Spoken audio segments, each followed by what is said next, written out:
Good morning student, मैं Lakshmi ma'am. पिछले class में मैं आपको औपचारिक पत्र के बारे में बताई थी। आज मैं अनौपचारिक पत्र के बारे में बता रही हूँ। अनौपचारिक पत्र क्या होता है। अनौपचारिक पत्र, औपचारिक पत्र पढ़े थे कि ऐसे व्यक्ति को लिखा जाता है जिससे हमारा कोई निजी संबंध, नजदीकी संबंध नहीं होता है। किंतु अनौपचारिक पत्र उसके विपरीत है। अनौपचारिक पत्र किसी निजी संबंध वाले लोग जैसे माता पिता, भाई बहन, परिवार, रिश्तेदार तथा मित्र को लिखा जाता है। यानी आपसी संबंध जिससे हो उसे अनौपचारिक पत्र लिखा जाता है। तो इसे अनौपचारिक पत्र क्यों कहते हैं। जैसे अगर हमें किसी को शादी में बुलाना है, अगर किसी को जन्मदिन में बुलाना है, तो उसको अगर हम मौखिक रूप से भी कह देते हैं, किसी के द्वारा एक कागज पर लिख कर भेज देते हैं, नहीं भी भेजते हैं तो एक संदेश भेज देते हैं, तो वो कबूल हो जाता है, स्वीकार हो जाता है। किंतु अनौपचारिक पत्र लिखित ही होता है। तो अनौपचारिक पत्र में अपने परिवार, रिश्तेदार, मित्र को लिखा जाता है। तो अनौपचारिक पत्र में बधाई या शुभकामना पत्र, निमंत्रण पत्र, किसी विशेष प्रकार का विशेष अवसर पर लिखा गया पत्र तथा सलाह देने हेतु पत्र लिखा जाता है। अनौपचारिक पत्र लिखने के निम्न तरीके होते हैं। भेजने वाले का पता और दिनांक दाईं ओर लिखा जाता है। ये पुराना नियम था, किंतु अब क्या हो गया है, बदल गया है। इसको दोनों में से किसी भी साइड, बाईं ओर या दाईं ओर, किसी भी तरफ लिखा जा सकता है। अब इस पे कोई ऑब्जेक्शन नहीं है, किंतु पहले ये नियम था।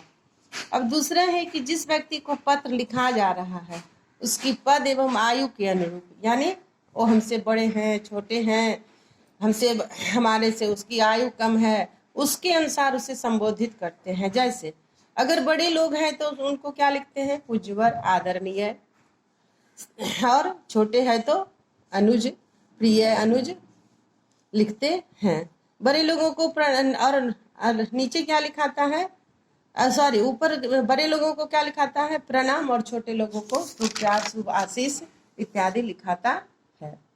पत्र के बीच भाग में विषय संबंधी, ये तो ऊपर की बात हो गई कि पद के अनुसार उनको संबोधित करेंगे और उनके अनुसार ये अभिवादन लिखेंगे, प्रणाम, प्रिय, शुभाशीष, शुभ प्यार इत्यादि।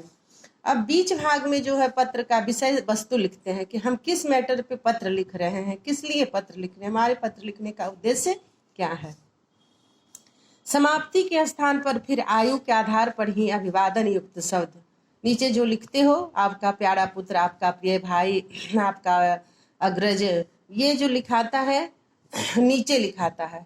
जैसे बड़े लोगों को पत्र लिख रहे हैं तो समाप्ति के समय नीचे आपका प्यारा पुत्र, आपकी प्यारी पुत्री या अनुज लिखकर अपना नाम लिखते हैं।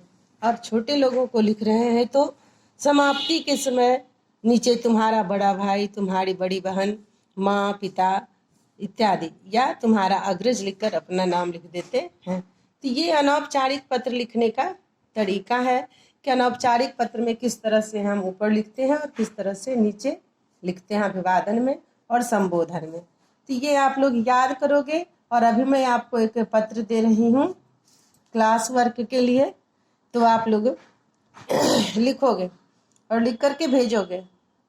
जैसे तुम्हारे मामा जी ने तुम्हारे जन्मदिन पर एक उपहार भेजा जो तुम्हें बहुत ही अच्छा लगा, तो मामा जी को उस उपहार के लिए धन्यवाद देने के लिए एक पत्र लिखोगे। आगे मैं होमवर्क भी दूंगी। थैंक यू बच्चे।